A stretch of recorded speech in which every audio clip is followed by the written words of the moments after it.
remember there was a story recently about this podcaster who talked about, just drinking juices or some very natural diet. And she was so happy because she was, losing weight and getting thin and whatever. And she died, you know, and they think she died because of the diet. It wasn't balanced, or it was just too much, just fruit or something. And so she had a lot of followers and everything.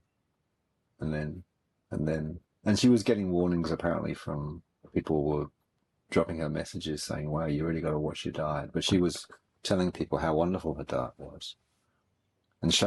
But even, yeah, it's sad. You know how some people, they look so thin, but they may not realize they're thin, maybe. They may look at it and say, wow, my body is really good,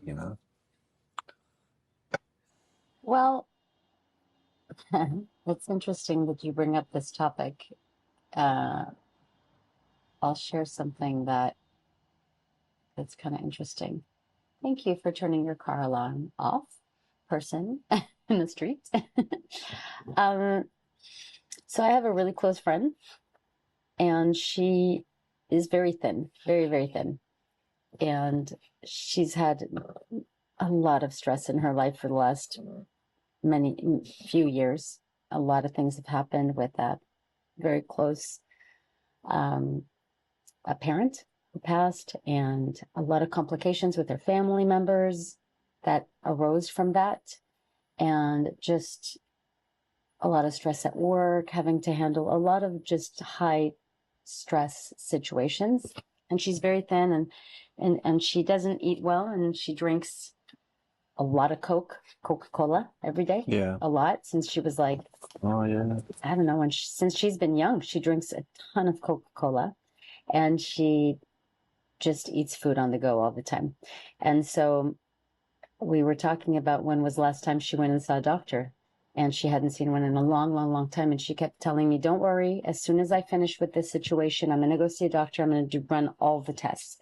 And so she finally ran out all her tests, and she did everything. I mean, every test you can imagine, right? And her health is perfect. I mean, all of her blood work, urine, mammogram, every test she ran came out perfectly fine. And even the doctor said, wow, like your health is amazing. What do you do? She's like, well, I drink a gallon and a half of Coca-Cola every day. And and I eat and I ate pizza and ice cream last night for dinner. And I'm having popcorn for lunch today. And what I'm saying is that it's interesting how it made me think about something that you and I have maybe studied a little bit when where we met, where there could be something in your personality or the way you think or the way you interact with life itself that could be, in a way, kind of harmonizing your cells, bringing harmony to your cells so that they don't have the chaos or the disease that many people have in their cells that then lead to unbalance. Like you were just saying about this person who was eating a lot of fruit and saying how amazing this diet was, and then she passed away. First of all, we don't know if she died from that. We don't know. There could be so many other factors in her life that led to that happening, But it's kind of interesting if we think about it, because then when she told me about her results, my friend, the first thing that came to my mind was that she's quite extraordinary, actually, in her way of being, because I don't know anyone else like this. She has a way that whatever comes up, whatever comes her way, she just goes like full head on into it. She's like, okay, crisis, Let's tackle it. What do we need to do? How do we need to handle this situation? What's the situation? Okay, tell me like all the angles about it, and then let's see what we need to do. And she just goes like full in. She doesn't hold back from things. She doesn't try to evade. She doesn't try to put it on to later. She doesn't put the blame on people. She just goes, okay, let's put the cards on the table and see what we got, and let's work together and see what we have to do about this. And she does that with everything in her life, whether it's her kid or her other people in her family or work, anything. And she just has this fluidity of going through life. And, and I admire this so much about her because she's been like this since I've known her, since we've known each other since we were 11, 12 years old. And she's always been like that. I feel it when you're talking. It's for some reason I find it really touching. And so there's something about that just made me go, wow, you know what? This is a person who just really she lives life fully. And I just spoke to her on the phone a half hour ago, and I was telling her how much I admired that she really was struggling with her sibling 3-4 years ago to get along with her. And now they see each other often. They live in 2 different states, but they travel together. They go to places together. Her sister just bought a house in another state. She went to that other state 3 or 4 times to help her sister get through the purchase of the house, to deal with the lawyers and the mortgage, and like she's planning on buying a house there so that they can both have a house there together and eventually live there.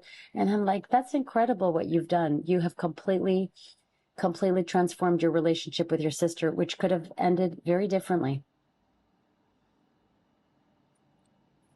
So when I hear you say this, which is really wonderful, it's like I think it's like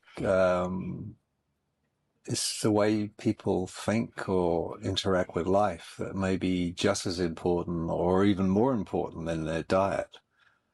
Because I know that some of my friends have been talking about, oh, did you see this guy on the internet? He's like, they interviewed these old people, and there's this guy who's like 93 and a chain smoker, like, but he was so happy, this guy, like, so it really makes people think, well, what is going on? So I know, like, we've studied this, right? And if I can share the shock for me when we were together in China studying this was for the first time I saw the research team. They were using, what were they using? Oh, chicken stock or something with MSG. And I was thinking, oh, MSG is not good for you. And then they said, oh, okay, well, we've looked into MSG. And so shall I just share what they said and the research they'd done? It's like freaky because it was like, how can I put it? I might as well just go with the whole way with the science, because it's like, if you read scientists and things or listen to them on YouTube, they do talk about, oh, okay, for everything there's an equal and an opposite. There's always a plus and a minus. So they say, well, there is matter and there is antimatter. They say it exists, but they say we have a lot of trouble finding the antimatter, but in theory it's there, but we find it sometimes, but it's like we can't find it all. There should be more. We don't know where it is in the universe and things like that. But they do say there's like a thing like what is it? There's like negative particles, but there's a positron. There's a positive particle. So they know in the particles there are opposite particles. So we together, you and me, we started to study with this institute antimatter, and it's like, if we think that everything, like if we think just not the most basic science, you could say, is Einstein. It's E equals M. So it means that all matter comes from energy. And you could say that all energy is a form of thinking or consciousness. You could say that. So the antimatter, which is still matter, but it's like a different form, it's like a form of thinking. So the Research Institute said that MSG actually has a certain energy or consciousness. But most people, their energy structure can't accept it because they're a bit stiff or they have a strong ego or something. So there are a lot of things available in the world to us which are antimatter, which could help us, but we can't take it in. And a lot of people have food allergies, or I'm allergic to this or allergic to that, because they can't absorb it. But from an energy point of view, it's actually something that could help them. So it's like, wow, when I first heard this, like, you're telling me MSG is actually can be good for us if we could absorb it. They said, yeah, it is. Or if we can neutralize it, if our body has a way to neutralize it, right? Or to digest it or not neutralize it? Neutralize, but it actually Utilize it. Utilize it. But actually, we're not neutralizing in a way. It can help us neutralize some of our issues. So, Yes, that's, yeah. So we give a very simple example. It's pretty obvious. We like if we said, for instance, that places like KFC, McDonald's, they use a lot of MSG. You know, I once years ago, some guy did some study on why is KFC so tasty, and he said, like, because they always say, oh, what do they say? 7 herbs and ingredients or something like that. That was their advertising in the old days. And he looked into it and he said, it's not the herbs and ingredients, it's just the MSG. The guy said, it's just MSG, it makes it so tasty. So, okay. So you see, I even laugh when I say it. So if you look at those places, they attract a lot of people and people go there to have a good time. So actually, energy-wise, MSG seems to have some energy, which is like enjoyment or oneness. So it's like it's in front of us, but we can't recognize it, because it brings people together and they have fun. So yeah, it's an idea. I didn't know. First of all, I had no idea that McDonald's and KFC and fast food places use MSG in their food. I never heard that before. So chicken stock's just MSG, basically. Yeah, I was gonna say, what is MSG? Isn't it herbs? No, it's monosodium glutamate. It's a chemical. Monosodium, yes. Yeah. So it's like certain things, can really help us, but we have a certain view on them and things like that. But if we just relate that back to the 2 examples, right? There's one example I gave of the woman who died, but she said, I think she said, like, just have fruit, just have fruit juice or something like that, or vegetable juice. Very extreme. So that could be the point, right?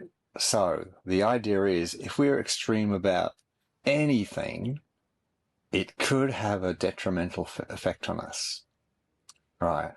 So, and with the woman who you're describing, it's like anything that comes into her life, she says, I'll give it a go. She doesn't say no to things, right? She's so, like, when I even say this, I get vibration in my body. I'm getting energy through my body just talking about this woman. So this woman, she may have some energy of less oneness. She accepts life and gives it a go. Oh, completely. She says yes, actually, to everything. Wow. She says yes to almost everything that presents itself to her. She, almost as if, like, even subconsciously, I'm sure she doesn't really think about it so much, but it's almost like it's a respect that whatever's coming to you or whatever feeling is coming up in you is there to show you something, and you have to follow it. Yeah. So I was thinking, I'm just going to give a simple example about extreme thinking. It's like, if we're too extreme, like imagine like we were extreme, like you would say something and I would say, "Oh, that's a lot of crap," and disagree with you, because I would be so extreme or fixed in my point of view, right?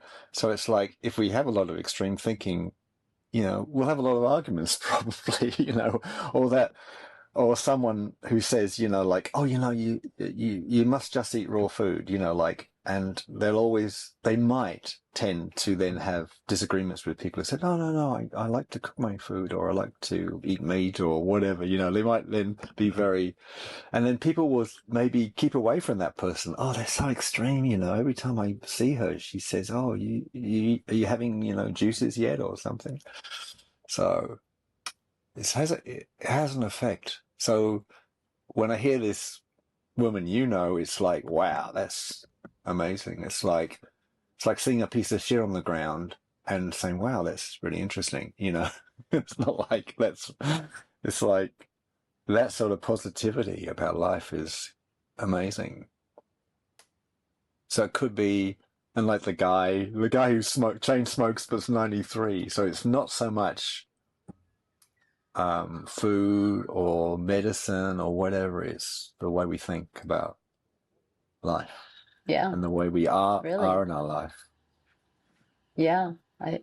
I'm really seeing that more and more through different people that I know, that it's just incredible. The more you say yes to things, the more you say yes to what comes your way. And I'm not talking about like going against your will. I'm talking about really being in tune, really being in tune with life. Because if something's coming to you, if something's coming into your life in a way, it's there to show you something, and how you respond to it then like puts you in a relationship with life, with what people give it so many different names. God, a lot of people call it God, and then some people call it source, some people call it creator, some people call it universe, but we know that we feel connected to something which is associated with what brought us here, with what created us, you know? And it's interesting. This can go to, it's so interesting how as humans, we put so much emphasis on our relationships with other humans, but so, so little emphasis on the relationship with the very thing that created us, that brought us here. How often do you hear someone talking about the relationship that they have with what brought them into this world? I'm not talking about mother or father. I'm talking about what created them, you know? What created life, what created the tree, what created a rock, what created animals, what created this whole movie that we're in right now, you know? It's like, how often do you hear people talking, like at a coffee shop, talking about the creator? I'm having that experience right now. Like even before you started talking about this, like a few minutes ago, can you guess what my feeling was? No, but you're going to tell me. Okay, so first of all, because of what we're talking about, right? It's like, to me, it has some beauty of what we are talking about. So I started to feel like I love you. I started to feel like I love Marilyn. I could feel the love for you because of what we were talking about. But then I was thinking, because I've been really looking into it recently, and I know you have as well, about what is love.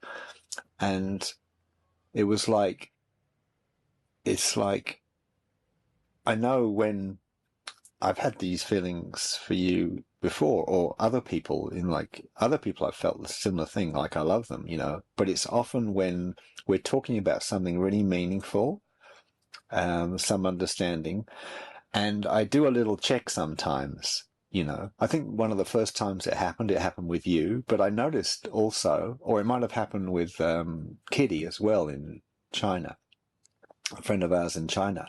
I remember one day I was in Starbucks talking to a Chinese friend, Kitty, and I felt love for her after about an hour of talking about understanding and things like that.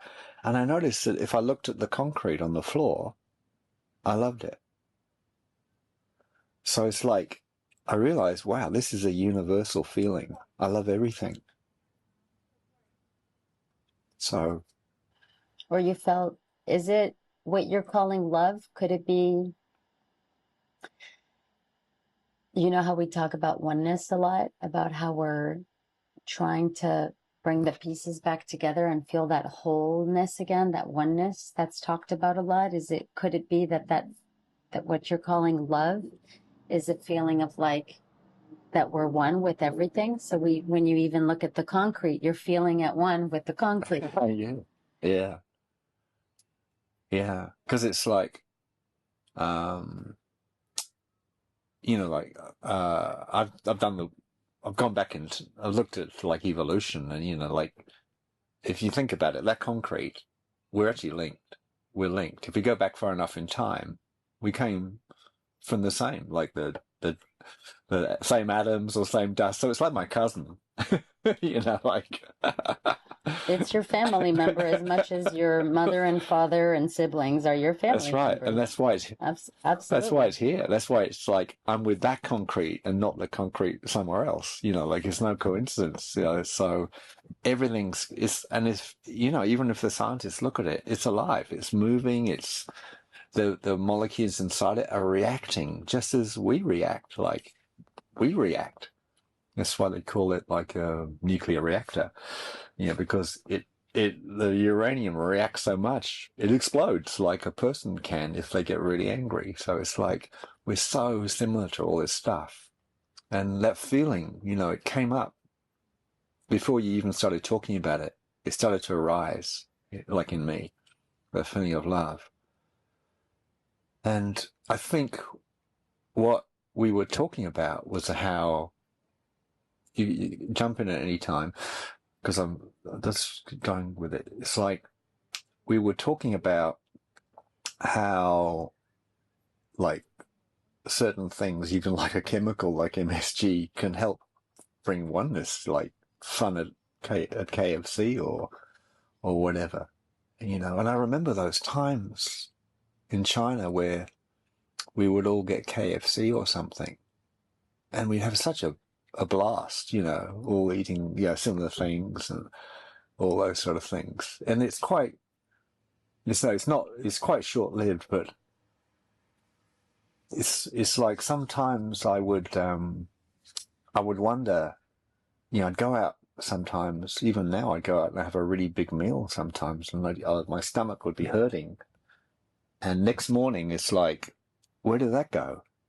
It's all gone. Like I never went to the toilet, nothing has disappeared, and my belly's flat. And yet other times I would feel in the morning bloated, or like, I look bloated, I feel bloated.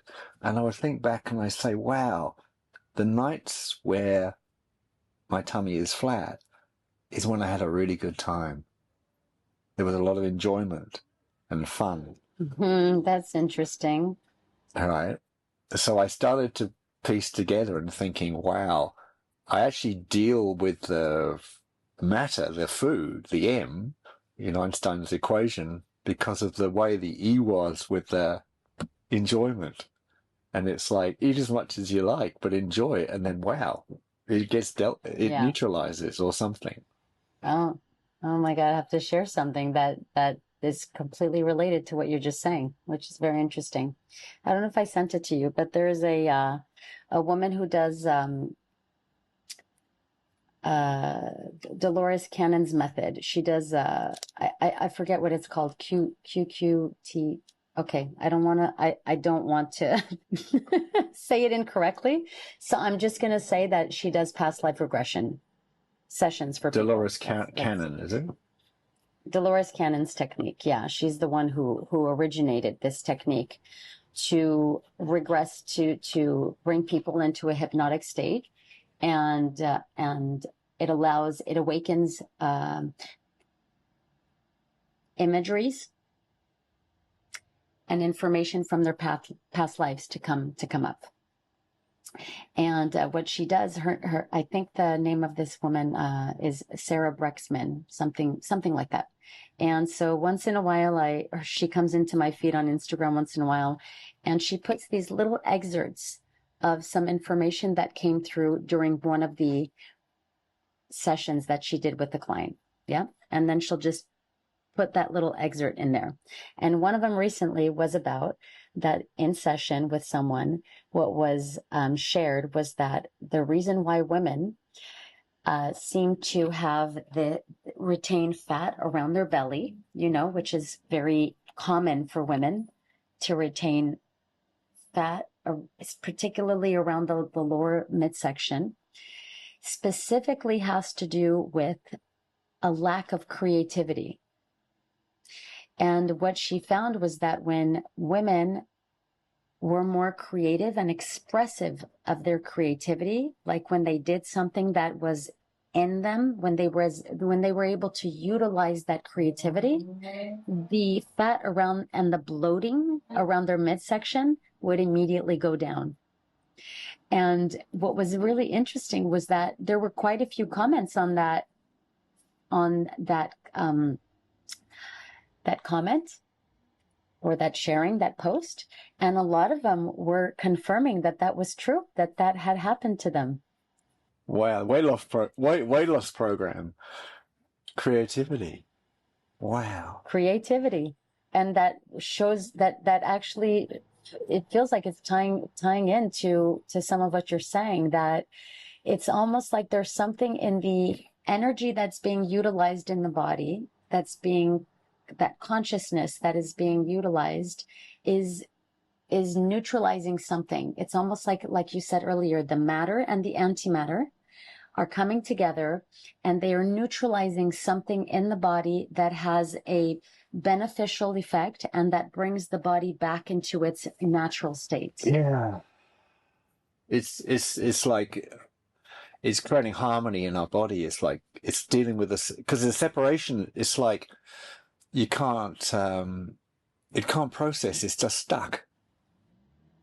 Yes, exactly. And it's interesting because if you think about it, like if you think of a body, like you just explained, like some mornings you would wake up and your belly's flat and it's just gone, and you're like, where did all that food go that I ate? I ate so much, And then sometimes it's bloated and it's just, it really is that for some reason, there's something that did not allow the body to process and integrate and neutralize those things that came together, that food that came together with the elements in the body. Something did not, it wasn't harmonized. Something was not harmonious and it didn't integrate. So I think there's something pretty important here to, It's amazing. to look at here. Okay, so you prompted another thought. It's like when we were studying in China at the institute, like for a while I used to eat with the research team. Maybe for a while, maybe a couple of years, because I was there for 11 years, and a couple of years I used to eat with the research team. Not every night, but quite often. And they like to cook. They like to go to restaurants where they like to cook. So it was funny how the process started, because it started like in the afternoon. They would be thinking, "Oh, what should we have for dinner tonight?" And like there are about 10 of them, so they'd be working together, and one of them would say, "Oh, you got something in the fridge, we got some steak in the fridge or something or whatever." Okay. So let's have steak tonight, and then, like something like that. So they would cook, right? But then they would go back to start cooking, like back from the office, which was Starbucks. They'd go back and start cooking, and then sometimes you would be like, they'd say, "Oh, Dave, come and eat with us, but we'll call you when we're ready," So I'd just sort of sit down and relax or something. But sometimes I'd sit down and relax, and like 3 or 4 hours would go by. I was thinking, it's like it was 2 o'clock in the morning. I'm thinking, oh, wonder when we're going to eat, like. and then I get this sort of, I had to be on standby, and I get this sort of call, it's like, well, we're ready. Come down, So I'd come down, and were we having steak? Well, steak was like in a small corner on the table, but it was like all these dishes had happened, like, oh, we made this and we've never made this before, and we did this and that, and then, but one of the things with their eating style was I would be eating something with one sauce, right? And then they'd say, oh, have you tried it mixed with the other sauce? You know? And I started to realize that sounds really odd, and it sounds a bit extreme to say this. It's like it seemed that everything I ate with them tasted better when I mixed sauces together. So when something was mixed, it tasted better, but why does it taste better? And I had a really strong thing of this one night. One night they decided to cook like a theme, so they were going to cook spaghetti. They decided, oh, well, let's have spaghetti. So what they did was they had all these different types of spaghettis, not just one. They had like 5 different types. And then, okay, so what now can you put on the spaghetti? One thing? Oh no, we've got all these different types of sauces you can put. And then David, the founder of the Institute, he was mixing the sauce. And I said to him, oh, what are you putting in that sauce? And he said, this even touches me now to say. So I have to calm down a bit, because I find it really touching. How can a sauce be touching? I'm trying. How can a sauce, we should sell this emotional sauce, but in the sauce, okay, can you guess what he put in the sauce? And I'll tell you one of the ingredients. I'll give you a chance, right? It's only got 3 ingredients. One of the ingredients is balsamic vinegar. And the other 2 ingredients are both liquids. Well, can you have a go? One, okay, balsamic vinegar from, where's that from? It's Water? No, but they were actually... Olive oil? Good try. And you get one more. I get one more? Yeah, it wasn't water. Olive oil is a good try. You said balsamic vinegar? Which is from Italy. It's from Italy? It's from Italy. Yeah, so one of the ingredients is spaghetti, so you use balsamic vinegar. That makes sense. Yeah. Okay. MSG? No, I'll put you out of your misery. The other 2 sauces, Thank you. Because you're in misery, I can see, was... Soy sauce. You did well! And one more. You're on a roll. Go for it. The next one. Okay. Hold This on. is exciting. Hold on. Give me a second. Well, I feel like I know what sesame. You're almost right. In a way, you're almost right. He used mirin, M-A-R-I-N, which is a Japanese, like balsamic vinegar. It's like a Japanese vinegar. So why was it so touching to me? Why am I touched? Any ideas? Balsamic vinegar and soy sauce from China and mirin from Japan. From Japan. Because in a way it was like bringing together different cultures, different elements together to harmonize them. Yes. Mm-hmm. Europe, China, Japan. And you think about it, China and Japan have been at war. They've killed each other. Terrible things. And the Europeans invaded China. So in a sauce, he brought the 3 together. And why does that make you feel emotional? Because it's like we've been talking about, his harmony. It's bringing things together. It's different for just having mashed potatoes, maybe, It's like we're bringing the world together. And it would then taste better. It always seemed to me to taste better if we mix things together. Well, okay. So here I'm gonna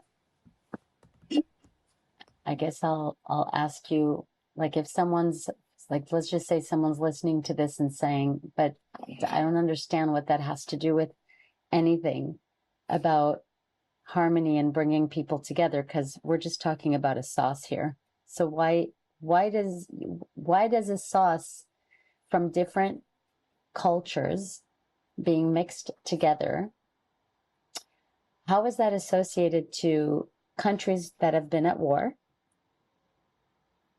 and that have struggled a lot with overtaking one another? Well, what does that have to do with the sauce? It's a good question. So I'll try and give you an answer. All right. Okay.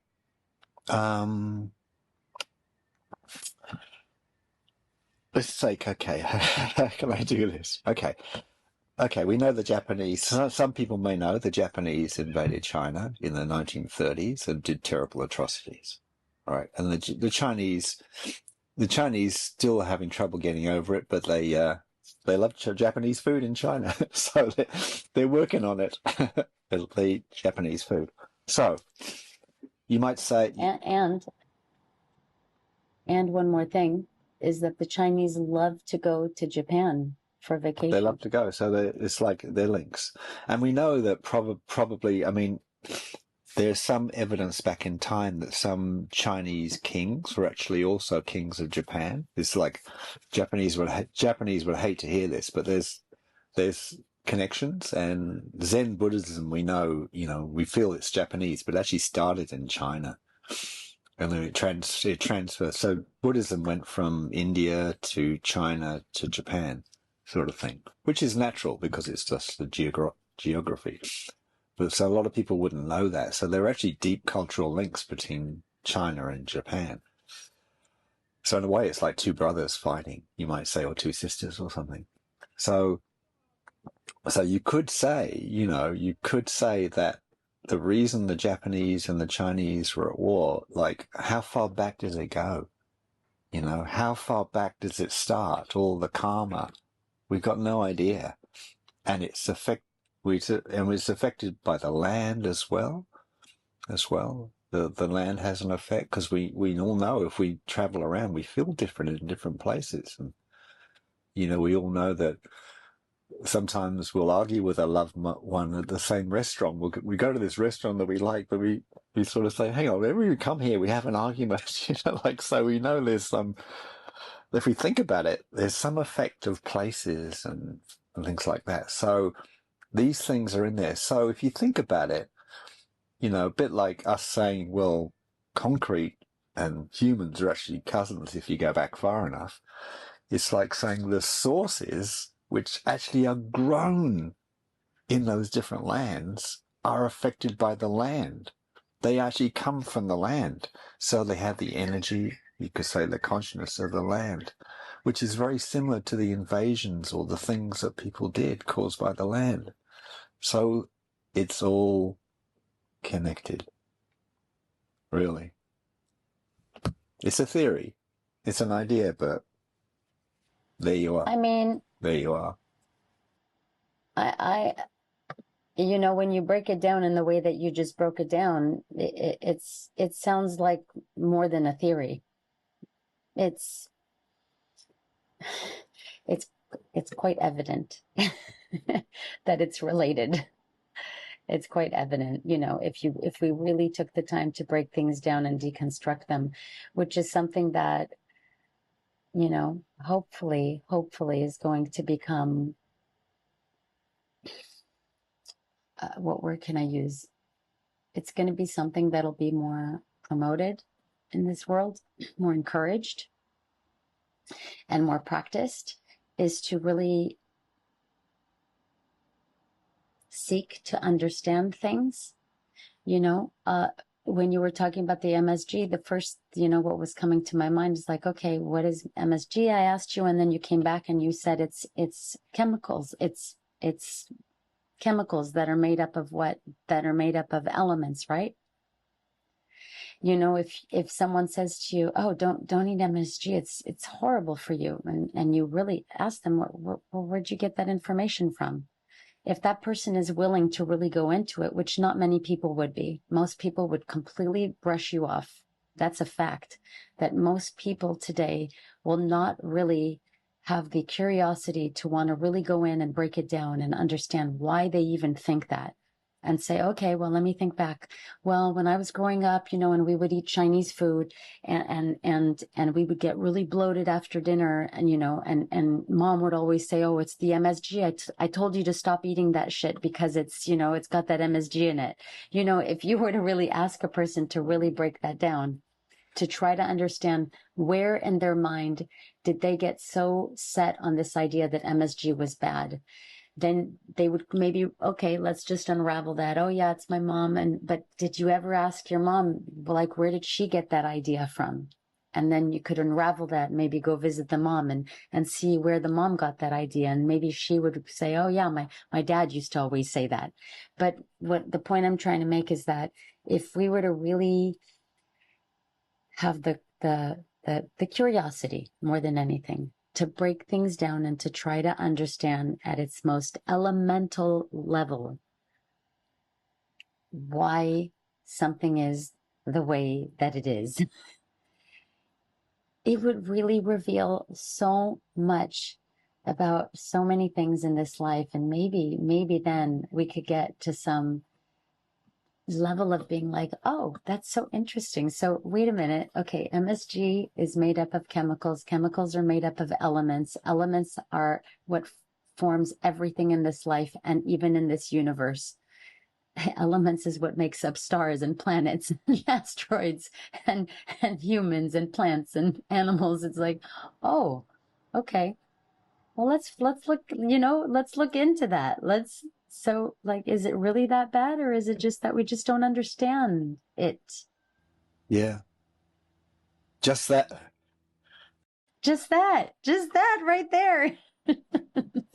You know, like it's just starting to break it down. So I don't want to give the a wrong impression in a way, because I think it's sort of factual that some people could be allergic to MSG, some people could be allergic to peanuts, some people could be allergic to milk or whatever. I have a lot of friends who are allergic to milk or have a difficulty with it, or they call it lactose intolerant.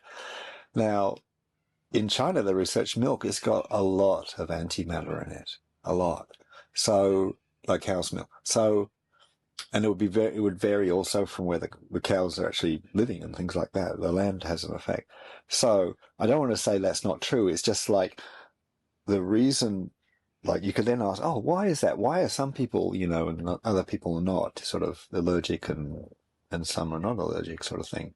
And it seems to be that more the people who are more maybe sure or something, or fixed in their ideas, or not doing what you just did, is like why that. Once you start getting into, oh really, you know, or oh, I'd like to can I give that a go, or even to explore why they have a difficulty, you know, something like that, it starts to break all that stuff down. It starts to break down maybe like a shell or something and loosen it up. And we know that we even say that about some people, you know, oh, he's so stiff, you know, and, you know, we even say it, you know, and, you know, some people are really like flexible and like, oh, wow, it was so nice being with that guy. He was so like, you know, cool, and it was nice, you know, and he just, you know, we had a great conversation. It was so interesting, and, you know, things like that. So we sort of recognize these things in life as well. Yeah, for sure. I catch myself being rigid about things often, and then I have to really stop and think more deeply and say, why am I being so rigid about this? Could there be a different way for me to look at that? Is this just like, is this confronting something in me that needs to be looked at, so it can help me understand myself better and understand the other person better? And yeah, I think rigidity, I've been really seeing that about myself a lot this last year. The rigidity of just seeing things in one way, and the lack of curiosity to be like, oh, let me look into that. Let me see why, you know, why did I tell that person that I just don't see myself being in a traditional relationship, for example? Like I found myself saying that to someone recently, and I thought, and I was like really sure of that. And the person was like, really? And I said, yeah, really. Yeah, there's just no way I'm going to be in a traditional relationship. And after I was done talking to them and I like went off or started walking and I'm like, Marilyn, really? Like, how the hell do you know that? You don't know that. You can think that, but you don't know. You could meet someone and a year down the road be in a traditional relationship. What does that even mean, a traditional relationship? You know? What does that even mean? Oh, yeah. What does it mean? I think, I think we have a picture of it. Like if you ask someone what a traditional relationship, they say, what, they say, yeah, one man and one woman or something like that. Traditional, Yeah, you know? traditional. Yeah. Yeah. But in some cultures, that wouldn't be traditional. In some places that may not be traditional, you know? Yeah. So, yeah, first of all, what's my idea of tradition? And so, yeah, it just opens it up more when you go, oh, well, here's what my mind is telling me that I don't want to be in a traditional relationship. Oh, okay, but let's talk about that.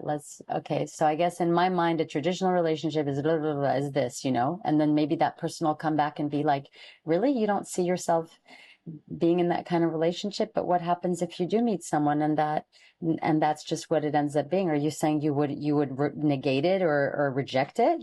Well, no, I wouldn't reject it. Okay, so then right there, already you're being more flexible with that idea, you know? So, um, yeah. So, It's an interesting topic. So we were talking about what were we talking about? Oh yeah, but I wanted to add something to what I, I want to backstep a little bit because this sort of like flexibility and saying, oh, I'll try that or, things like that. I, okay, so I feel there's another aspect to this because I think in my life, I've done things because I think I should do them, and like, what does that mean? So I think it's like, oh, because someone says try this, I think, oh, I should try that, I should try that. So so I often do things because people say that, or because I think that maybe I'll be seen by other people in a better light. They'll like me better if I do something. So it's like, but recently I've been working with a medium and a psychic, and and I it was at a time when I came back to Australia from China, and then I didn't have anywhere to live, sort of thing. And then my daughter and son-in-law said, "Well, we've got this amazing RV, recreational vehicle, but we're not using it. So would you like to use that and go and put it in an RV park, a caravan park somewhere, and just hang out for a while till you sort yourself out?" So I ended up living next to like a forest the size of a small European country. And it's like I can walk in there and lose myself, and it's just amazing in the Australian, um, countryside. So then I started talking to this medium who's our friend, and what she said to me was interesting. She said that she had some sort of reading coming through her to share with me that I'm probably at a stage of my life and the way this has happened, like you're living like on a permanent holiday. You're by a forest. You're getting like the age pension from the Australian government, so you don't have to work at the moment.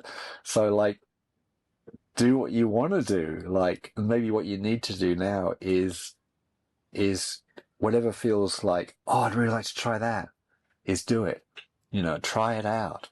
And before it might have been, oh, I shouldn't do that, or no one. So it's like there's some sort of balance always in life.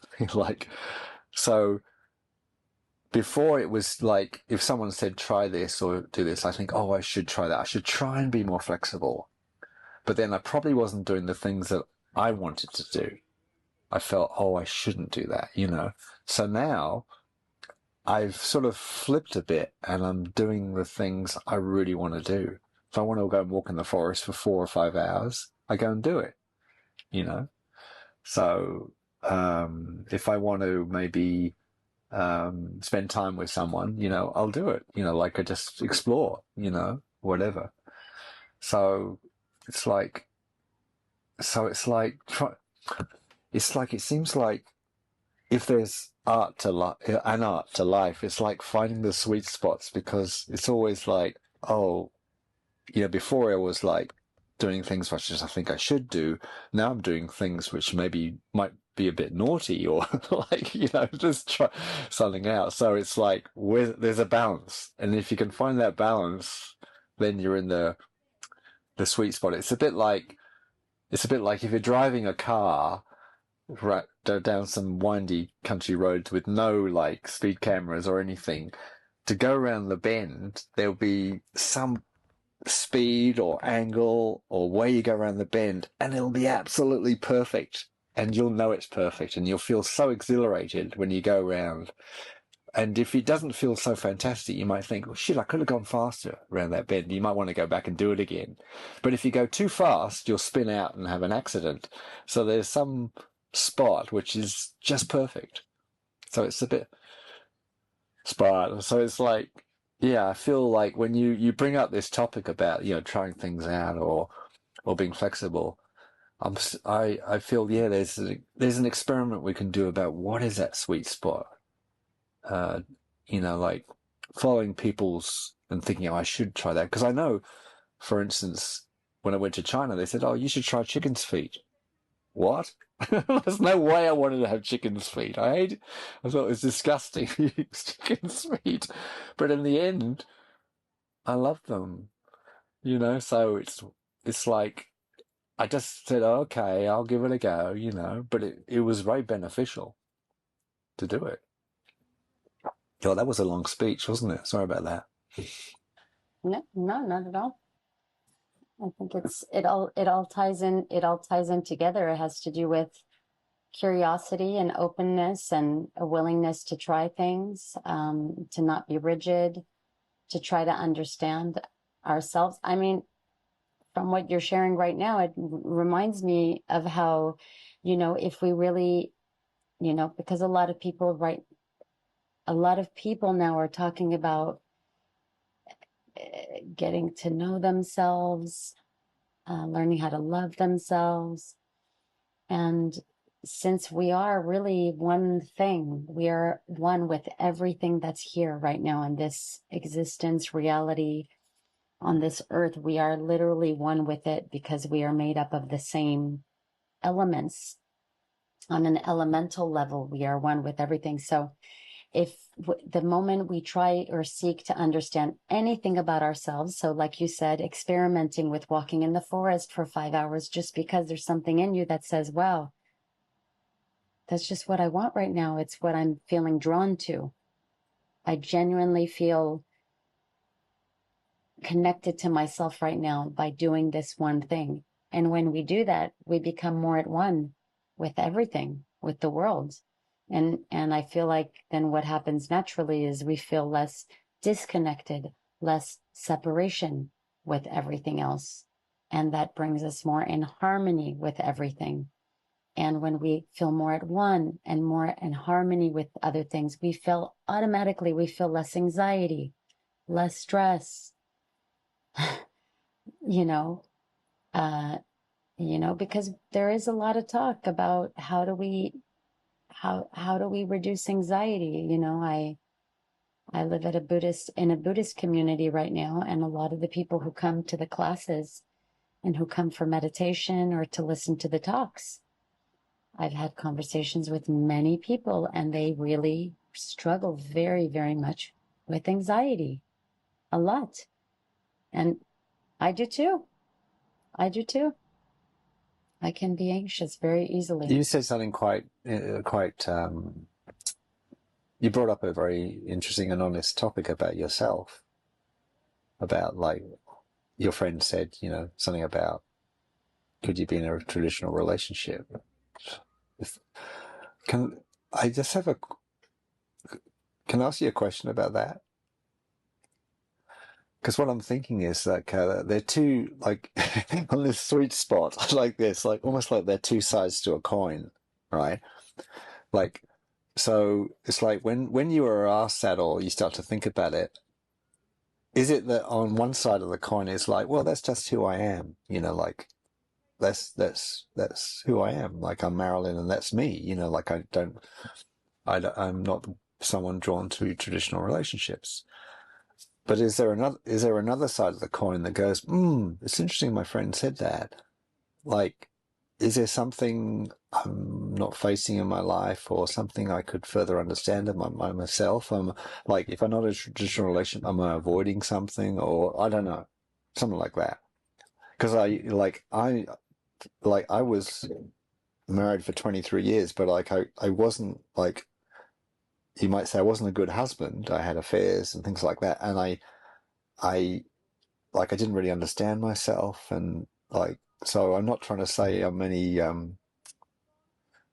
guru at a relationship. Like it's been a big struggle in my life and only now do I feel I'm starting to get some stability about it, about myself in relationships. Only like now, after 69 years on the planet, like in a way, in the last say 5 or 6 years, I started to feel more solid about it. So I'm not trying to say it's easy or it's like one of the hardest things in life is relationship.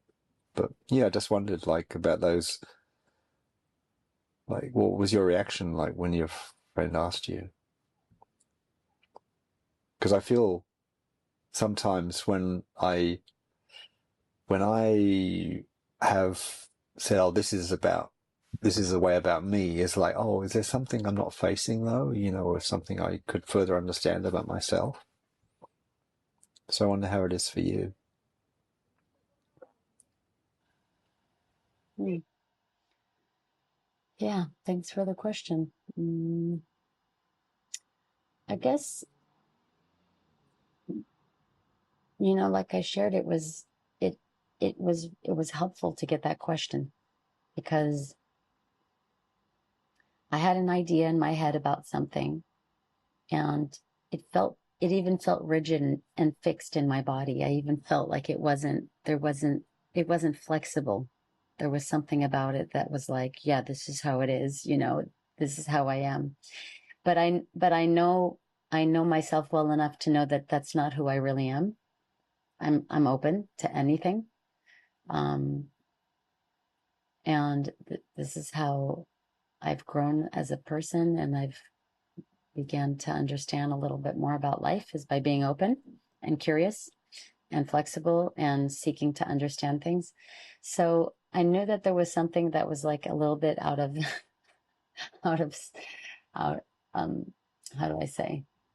It was just not really aligned when I said that. But so that's why when I heard the question back, to really you think that you really don't see yourself ever being in a traditional relationship, and what does that even mean? Well, it made me dive a little bit deeper into, well, okay, well, here's what I see as a traditional relationship. A man and a woman get together, then there's a natural progression of like wanting to make a commitment, and then there's a natural progression of like maybe living together, the natural progression of maybe getting married, or do we want to have kids, and do we want to create a home, and all of that, and there's something in me that feels, actually, to be honest, feels very repelled by that. Just my physical body goes, ooh, like, no, that's so limiting to think that way and to do that. And I don't have that much time here in this physical body, and I don't want to spend um, we're already so limited in so many ways with our five senses and just our mindsets, and our, just because we live in such a like small-minded world. uh, at least for me, this is how I feel. And I can say this just because when I've been in meditation and I have been really tuned in to the expansiveness of what we could be, of just the potential is so massive of what we could be. It's just so massive.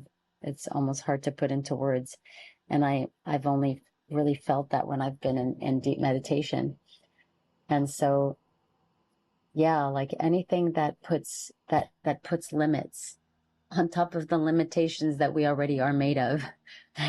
Any thought, any construct that I can imagine just repels me. At the same time, I am living in a very limited way right now. Even if I look at my life, I live in a small room. I have a job. I make an income to pay my bills. I do my groceries. I see some friends once in a while. I see family. It's like, it's very limited how I'm living. Because if I weren't limited, I literally would be on an airplane every day if I could be. Because let's just say today, I just had this feeling of like, oh, I haven't seen my cousins in Miami in a while, and I would so love to see them and just hug them and have a meal with them. You know, I would, and maybe I don't have to be at work for a few days. Okay, I would get on a plane today. I would have gotten on a plane this morning and just surprised them and knocked on their door and just gone there, you know? But what's my limitation? Oh, I can't do that. That's, okay, I'd have to put that on a credit card and then how am I going to pay that credit card? Then I'm already a little bit backed up with that card. And then, okay, and then what I do once I get there, okay, then I have to get a taxi. But oh, maybe I could just call them and they'll come get me. So I had all these ideas that came into my head, and they all came back down to the money. But money can be a mindset. Of course, there's the physical form of money.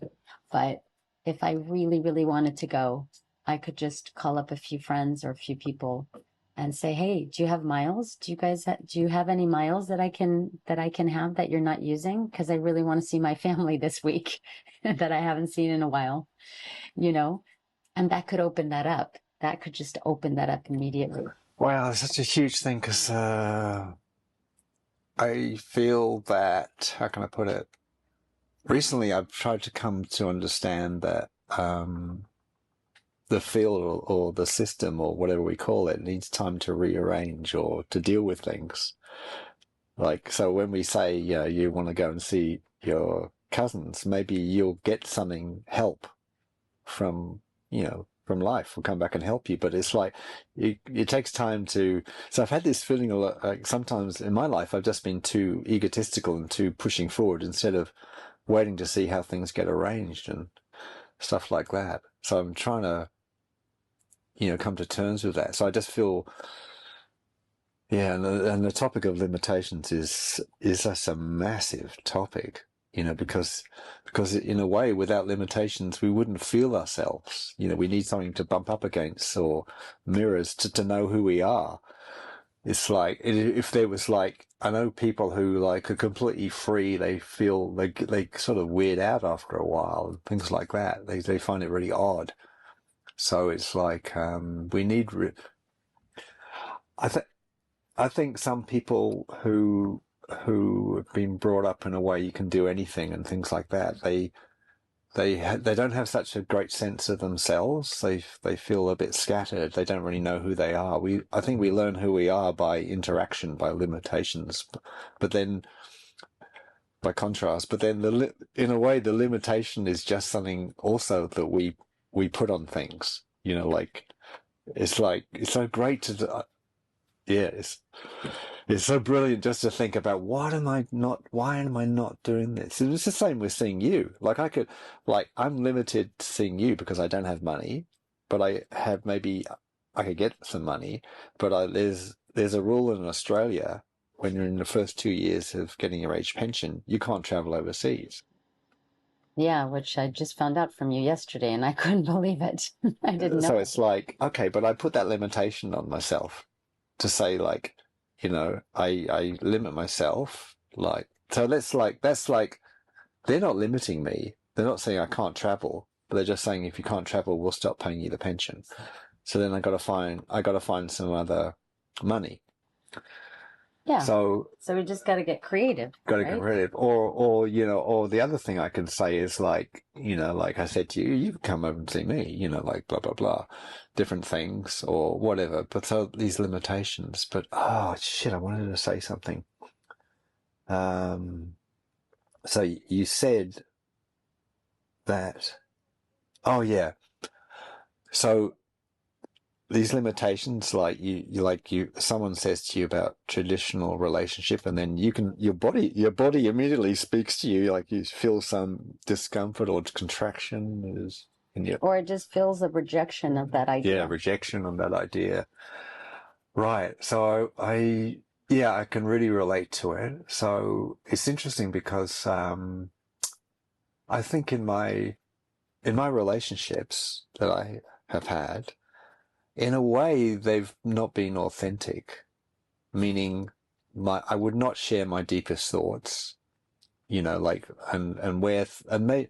and maybe things that weren't going right or things I wanted to do, I wouldn't share, you know. So recently, I got in touch with an old friend from overseas, and we talked about like maybe getting together, right? But I said to her, like, I just say, if we get together, I want to have if it's possible with you, to have a certain relationship that if I actually am attracted to another woman, I would tell you, and we could talk about it, and you could do the same to me. We just be authentic and we just talk about it, like, and together we could decide what to do about that, or just what or whatever, or do nothing about it, but at least to share with you and not be inauthentic. So I mean, and that brought up an interesting conversation about openness. Sometimes maybe if everything's too open, it's too extreme. It's too extreme. So sometimes you need a skill in life to think about what can I share and what can't I share, and knowing how to share, and knowing and caring for this person. If I really consider and understand, maybe I cannot share that because it will hurt them or whatever. But maybe I don't know them well enough. Maybe if I share it, they might say to me, "Wow, I'm so glad you said that, because I'm open to discussing it with you, and I love it that you trusted me to say it. Whatever." It's And and the timing also. Is it what you're saying is in a way is having like the sensibility, yeah, it's right. meaning you really It, feel out the situation? so I'm in a new relationship now, which is like I don't have many relationships in my life, and so it's quite a big thing for me. And I went into this relationship saying to the person that I love you. I said, we have like a loving friendship, and I love you. And I said, it's the truth. Like, it may never be physical, you know, but at the moment, it's love, definitely, you know. And the person then seemed to accept that, because she's like, the way she talks about you is in a very caring way. It's interesting. So maybe I was able to say that not just because of me or what's happened previous in my life, but also about the person I was with. Maybe she had the energy to be able to accept that. So when I said it, she said, sure, no problems, you know? And maybe she loves people as well, like that. Can I share something about what you're saying right now? It's it's really amazing because I feel like this is so important. This is such a significant element for us to cultivate and nurture in any kind of relationship we have.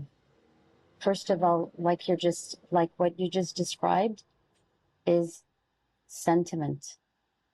It's really cultivating sentiment, which is something that we don't maybe spend enough time cultivating and nurturing in a relationship. I'm talking about any relationship, from a coworker to a partner, a life partner, to a parent, to a friend. Because sentiment really, if I can go as far as saying that, for me, what sentiment touches upon is our humanness.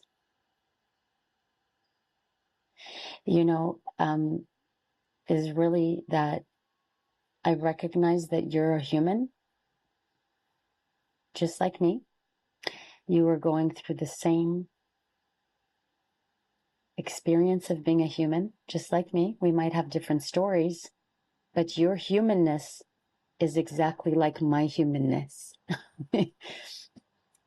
and and what you're describing to me sounds like a recognition that that person is a fellow human, and that comes before anything else in a relationship. That should be the primordial foundation of any relationship that we enter into, is first and foremost the recognition that you are human and that I'm human. And first of all, we're both here trying to make sense of this crazy, crazy experience that we've been catapulted into from the time of our birth, and that we're trying to understand this experience, be as grounded and harmonious as we possibly can be, which for some is easier than others because of these situations that we go through in our life. And that's what I hear when you just describe the story that you just described, or the, what you just shared with this partner, or this person that you're entering into a relationship with. That's what I hear. I hear that you're trying to first harmonize with this other person as a human being first. And then from that place, it's like, wow, it's like you're planting a seed that can grow beautifully. And just like any plant, if the seed is put in a soil that is cared for and nurtured, then it can grow beautifully. And if it's not, then we know what can happen. Maybe the plant won't grow at all. Maybe it'll grow in a distorted way. Maybe it'll grow, but the flowers won't grow. And it just makes really it feels like the natural cycle of life in a way. Well, it's so beautiful analogy you're making, because it just makes me think, so immediately I think, like, am I nurturing this relationship and all like my marriage and different things? And, I had I had a 23, I was married for 23 years, and then my next partner was 8 years, and my next partner was 18 years. And now started a new relationship. It's like, wow, it just fleetingly comes past me, or like, all the times I didn't nurture the relationship. But then in a way, like, to love yourself, it's like saying, well, why couldn't I nurture it? Like, or what was going on there? And like, I never felt I could really say, like, I don't want to nurture this, or I'm having trouble nurturing this to the other person. And even to myself, like, so, we did this podcast about my reaction to that lady who was probably going to kill the caterpillar on a lemon tree, that photograph. And I think what we talked about is, like, unless you have a connection, like a coherence with something, it's like you can't love it, because in separation you can't love, sort of thing. So it's like we shouldn't, like, beat ourselves up for not caring for someone, because until we have, like, the connection, it's almost like love can't flow. There's no, like, conduit or way it can, and it can't. Yeah. So obviously I've had a big thing with my father recently about this, where it's very interesting, because my father died 25 years ago, and 24 years ago, and, like, I reached out to him through a medium, and it's a whole big topic, but the topic is actually about connection and love, because he was an abuser, he was a monster, and now he seems to have healed. So how that happened is a whole story, but it's a story just about coherence, about compassion, and the power of that. Really. So it's a big topic. We'd have to make another podcast Yeah. about it. Well, I think that would be really nice. Let's do that. Let's do that next because this is vivid in your mind. Let's do another episode of that because I feel that there's a lot in there that we can both share. I would really love for you to share. It would be really nice to hear this experience that you've had of reconnecting with your father who passed 25 years ago and reconnecting with him through a medium. Like, what does that even mean? How did that happen? How did it come about? And then you can share about that because I think this is a really significant topic that we can both learn a lot from, just even us. And I just said to a person a few days ago that the medium that you communicated with, who helped you communicate with your father, actually did a session with my sister and facilitated a communication with our father who just passed a few months ago. And I said, I actually feel that I'm getting to know my father for the first time since he passed away, which is very interesting, which can sound really strange to some people, but I think that your story and what you're experiencing right now is very significant and could open a whole doorway for someone listening to this who maybe sees life in a very linear sense, which we did too up until recently. So we can do a podcast about fathers and about connection, and yeah, because actually it was hearing about that and something that happened to me here that prompted me to do it. So we could talk about how it happened and everything. Wow. Okay. Should we wrap this one up? Yeah, maybe we can wrap this one up and thank everyone once again for listening. If you have, tuned into this, and yeah, it's nice to share all of these ideas and thoughts and feelings and discuss and just see where it goes each time. It's funny, it's interesting because I get a reaction for the first time now when you say that. When you say thank you for listening and tuning in, I get a sense of those people.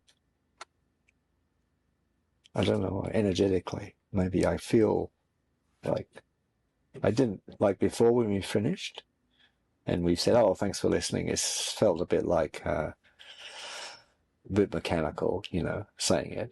Like it's polite to say it, but I didn't have a feeling about it. Today, for the first time, I get a feeling about it. Okay. That's nice. Yeah. I don't even know if anyone's going to ever listen to this, but I feel thankful. I feel thankful. Just if that happens one day, I feel like someone's listening to this right now. There are many someone's listening to this right now. I really feel that. I feel like someone's already listening. So who knows who that is? Maybe we don't need to publish it. We just have the conversation. It should work. It should work. I've been surrounded by birds and lizards outside of my window. Maybe they're listening. Who knows? Oh, the birds here have been quiet today. So cute. Yeah, that's true. The birds on your side have been really quiet. Maybe they're listening. Maybe they're tuning in. That's funny. Okay. Well, thank you. Thank you. And see you later. Thanks, everyone. Bye.